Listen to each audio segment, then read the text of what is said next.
हाय कृष्णा बच्चों, welcome back. Class 10th unit 3 दो चर वाले रैखिक समीकरण युग्म हम कर रहे हैं, यानी पेयर ऑफ लीनियर इक्वेशन कर रहे हैं हम लोग, राइट। पेयर। तो अब आपके पास यहाँ पर एक्सरसाइज 3.2 का आज हम यहाँ पे क्वेश्चन नंबर 4 करने वाले हैं, ठीक है। और क्वेश्चन नंबर 4 एक्चुअली देखो ये चैप्टर क्या है, 3.2 है। एक्चुअली हमें सारा क्वेश्चन जो है लगभग हमें ग्राफिक विधि को सिखाने के लिए बना हुआ है, राइट।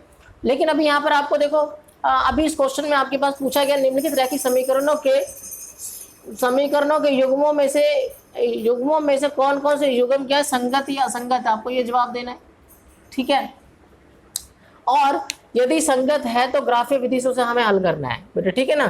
तो मैंने आपको बताया था कि जो a1/a2 b1/b2 c1/c2 अगर तीनों बराबर है और ये a1/a2 b1/b2 c1/c2 तीनों इक्वल है तो इक्वल होगा, तो हमें यहाँ पर क्या बोलना है बेटा, ये आप तीनों अगर बराबर भी होता है तो आपका यहाँ पे ये पैरेलल लाइंस होता है ना, जो ग्राफीय विधि का वो पैरेलल लाइंस होगा, यानी समांतर रेखाएं आएगा, तो ये भी एक समांतर रेखाएं होंगी। तो ये भी क्या होगा आपके पास, देखो मैं आपको समझाने का प्रयास करता हूँ, देखो यहाँ पे लिखकर मैं आपको बताता हूँ। देखो ये तीन सिचुएशन आपके पास, इस बेसिक नोट से आपको फिर क्या करना है, मैं सवाल को समझाने और कराने का आपको प्रयास करूंगा।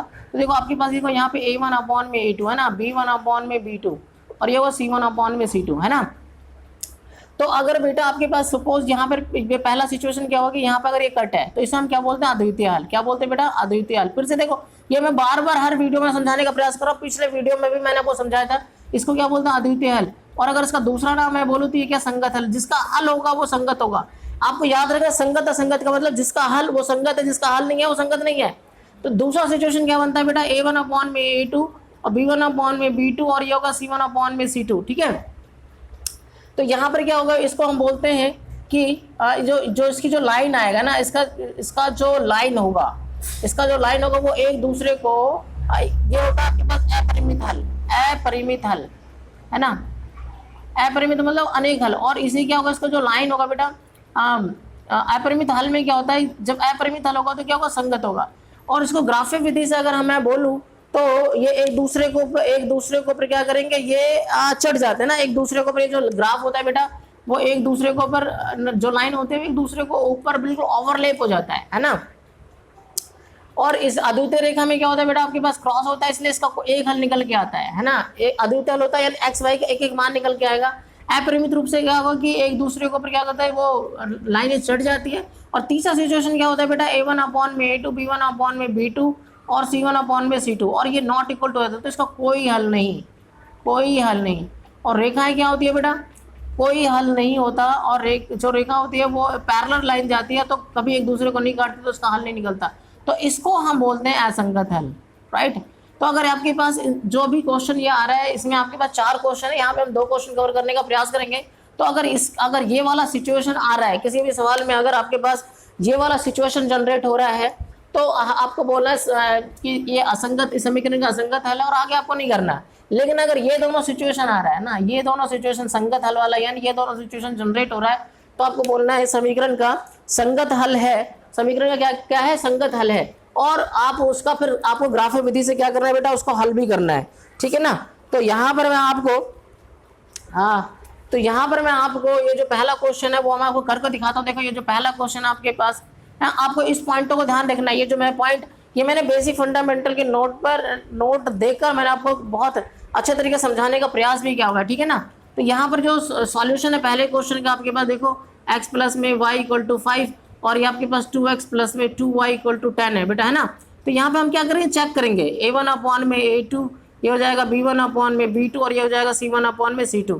तो 1/2 और ये 1/2 और देखो सर 5/10 इसे हम काटेंगे।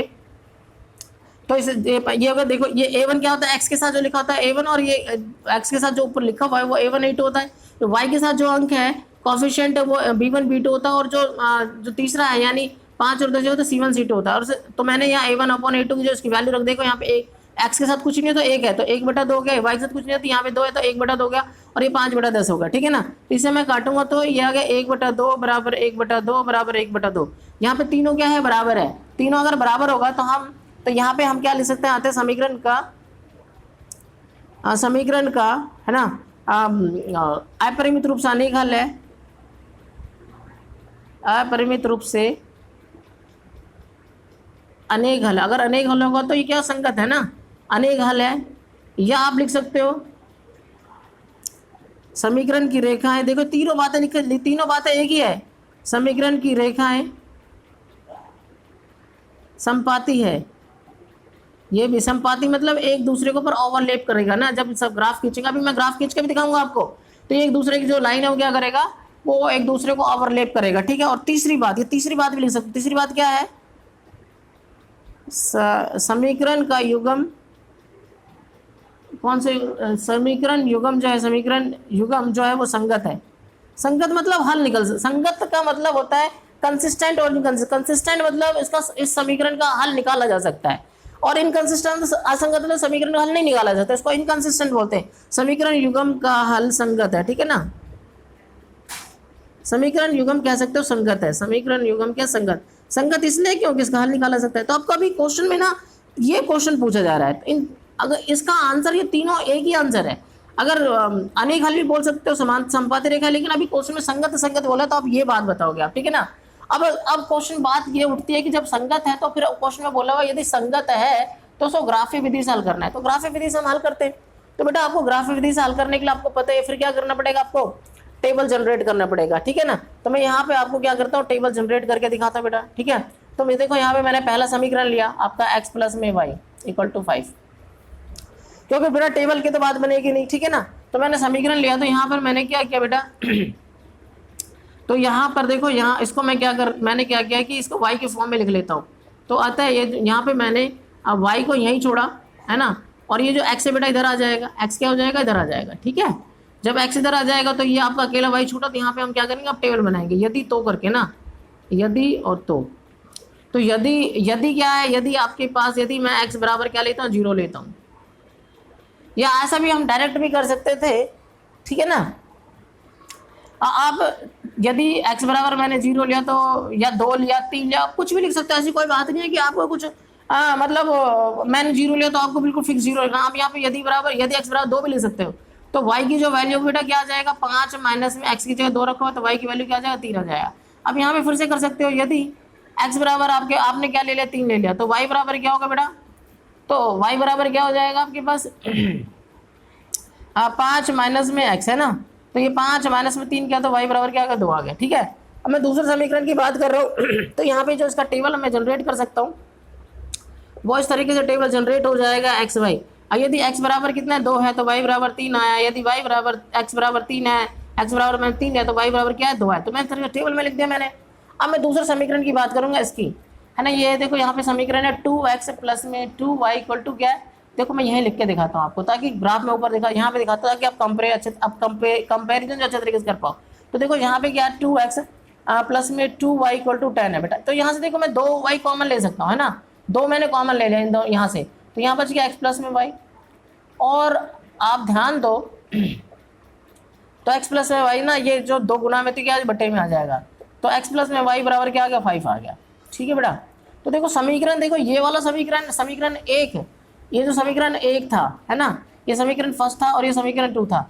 ये देखो ये दोनों क्या करा, सेम सिचुएशन में पहुंच गया, सेम सिचुएशन। देखो यहाँ भी x प्लस वाई था बराबर y, यहाँ पर भी x प्लस में वाई बराबर, सॉरी ठीक है, हाँ ठीक है, ओके। तो यहाँ पर आपके पास देखो, यहाँ पर तो हम क्या देख रहे हैं बेटा, यहाँ पर क्या है कि ये और ये सिचुएशन क्या है, बिल्कुल सेम सिचुएशन पहुंच गया आपके पास, x प्लस वाई बराबर, ये भी x प्लस वाई बराबर। तो फिर आप क्या कर सकते हो, आप कह सकते हो यदि x बराबर, अब देखो अब आपके पास यहाँ पे 2 ऑप्शन है। अगर मैंने यहाँ पे जैसे मैंने x बराबर 2 लिया, y बराबर 3 आया, x बराबर 3 या y बराबर 2 आया, तो आप यहाँ पर अलग अलग ले सकते हो या सेम सिचुएशन ले सकते हो, सेम भी ले सकते हो। तो सेम सिचुएशन लेगो तो आप क्या बनेगा बेटा, तो आपके पास फिर से वही टेबल जनरेट हो जाएगा। तो आप क्यों अलग जाओ, मैं क्यों अलग करूँ, सेम टेबल बनाओ, सेम टेबल बन गया आपके पास, है ना।